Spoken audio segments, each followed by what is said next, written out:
Hello students, today we are going to discuss the first numerical of stiffness method.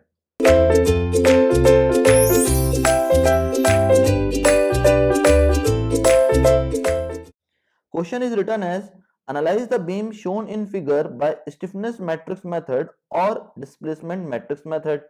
Now we have to analyze this beam A, B, C. Support A is fixed, B and C are hinged. AB span will carry a UDL of 60 kN per meter and is having a span of 4 meter. Similarly, BC will carry a point load of 100 kN at the center and is having a span of 3 meter. Now we have to analyze this beam by stiffness matrix method. Now the first step which we will use in the stiffness matrix method is the determination of kinematic indeterminacy. Now in this question only two possible movements are present, that is theta B and theta C, because theta A will be 0 due to fixity at A. So total kinematic indeterminacy will be equals to 2, that is theta B and theta C. Now the second step is assign the coordinate numbers to the unknown displacement. Now we have to remove the external loading from the structure and we need to assign the coordinate number to the unknown displacements. So we had assigned support B as coordinate 1 and support C as coordinate 2. Now the third step is impose the fixity at each coordinate direction. Now we have to impose the fixity at each coordinate direction. It means that we need to replace the support by the fixed support to obtain a fully restrained structure. Now the next step is determination of matrix PL. Now we have to determine the matrix PL. We know that for the determination of PL matrix, we have to calculate the fixed end moments of various spans. For PL1 here, it will be equals to fixed end moment of BA plus fixed end moment of BC. So it will be equals to WL square by 12 with positive sign because of uniformly distributed load minus WL by 8 because of this point load. On putting the values, we will get PL1 as 42.5 kilonewton meter. Similarly, PL2 will be equals to MFCB only, because at coordinate 2 there will be only one fixed end moment, that is MFCB. So it will be equals to plus WL by 8. On putting the value of W as 100, L as 3 divided by 8, we will get PL2 equals to 37.5 kilonewton meter. Now we have to assemble the matrix PL and it will be equals to PL1 and PL2. On putting the value, we will get matrix PL as this matrix, that is 42.5 and 37.5. Now no external moment is acting at coordinate 1 and 2. Here at coordinate 1 and 2 there is no external moment that is acting on coordinate 1 and coordinate 2. So the value of matrix P will be equals to 0. So matrix P minus PL will be equals to 0 minus 42.5 and 0 minus 37.5. So it will becomes matrix, in matrix the value is minus 42.5 and minus 37.5, that is the matrix P minus PL. Okay students. Now the next step is determination of matrix K. Now we have to find the matrix K here. For finding the matrix K, we need to remove the fixity one by one from each coordinates. Okay. Now first of all, we will remove the fixity at coordinate 1 and make it hinge support. Okay. Now just giving the unit rotation at coordinate B or at coordinate 1, we will get the deflected shape like this. Okay. Now for finding the K11 value, that is the stiffness of coordinate 1 due to unit displacement at coordinate 1, it will be equals to KBA plus KBC. Now we know the value of K, that is 2EI by L, 2 theta B plus theta A minus 3 delta upon L.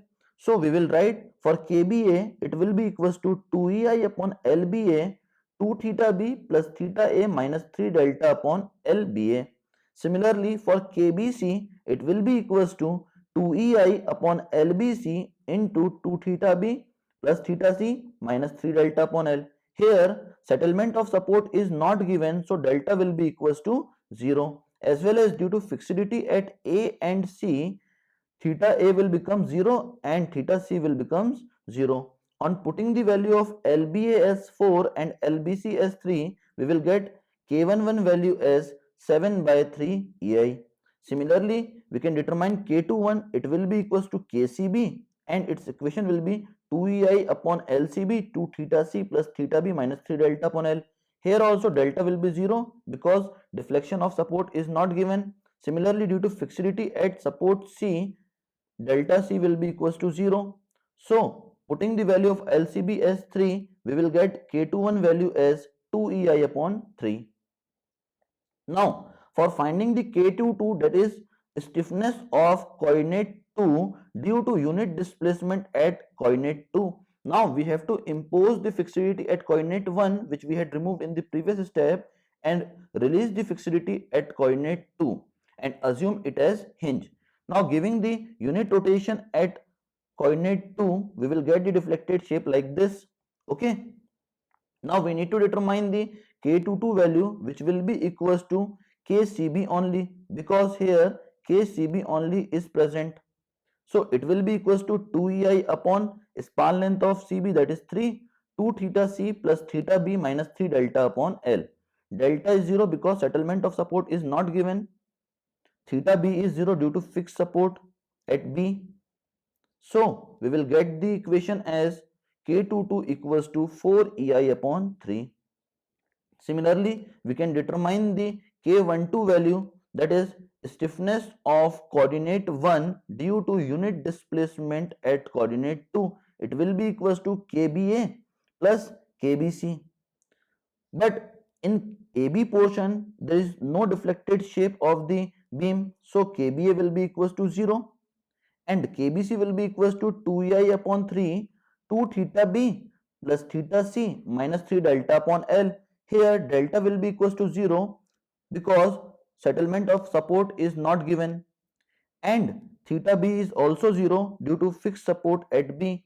So, on putting the value in this equation, we will get K12 equals to 2EI by 3. Now, if we want to check all the methods that whether we are correct or not, then we have to compare this K12 value with the K21 value. If both the values are same, then we have solved the question correctly. Otherwise, we need to change the solution again and we need to solve the question once again. Okay, students. Now here K21 is equals to 2EI by 3 as well as K12 is equals to 2EI by 3. So in this question both the values are same. So we had solved this question correctly. Now we need to assemble the matrix K. Its value is K11, K12, K21 and K22. We had taken common 1 by 3EI and the remaining matrix will be 7, 2, 2, 4. That is the matrix K. Now we have to assemble the stiffness equation, that is P minus PL matrix is equals to matrix K into matrix delta. On putting the value, we will get 0 minus 42.5, 0 minus 37.5 is equals to EI by 3, 7, 2, 2, 4, delta 1, delta 2 matrix. Okay. Now for finding delta 1 and delta 2, we need to take the inverse of this matrix, that is inverse of matrix K. Now we had taken the inverse of matrix K here, that is the adjoint of A upon determinant of A. So it will be equals to 3 upon EI upon 28 minus 4, that is determinant of A, into in matrix 4 minus 2 minus 2 7, that is adjoint of this matrix. Okay, and matrix minus 42.5 minus 37.5, which is same as this matrix.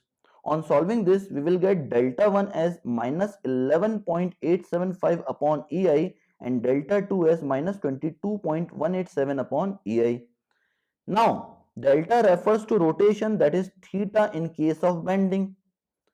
Hence, theta B will be equals to minus 11.875 upon EI. Similarly, theta C will be equals to minus 22.187 upon EI. Now we have determined the rotation value at B and C. Now we need to find the moments in various span. So the next step is determination of moments. Now for finding the moments in each span, we need to use the slope deflection equation.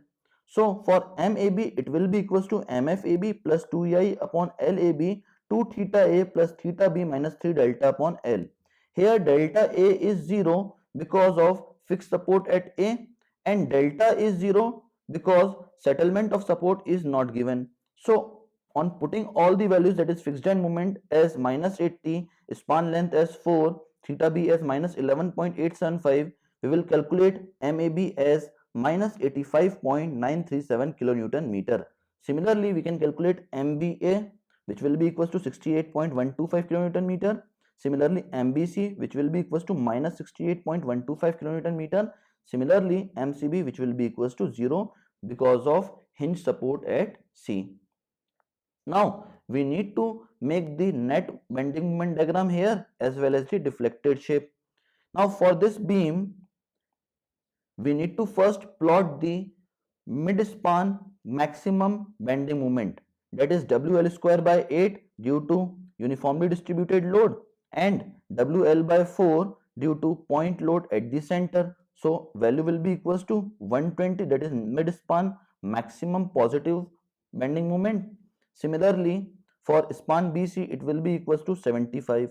Now we have to plot the various value which we had calculated for the moments in various span. For AB, it will be equals to 85.97, that is the negative moment because of fixed end moment. Similarly, at B, its value will be equals to 68.125, and at C, it will be equals to 0.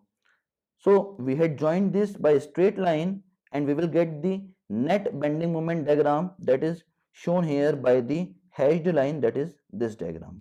Okay. Now that is the net bending moment diagram here. And the point where the bending moment changes its sign is known as point of contraflexure. This point is known as point of contraflexure, where the bending moment changes its sign.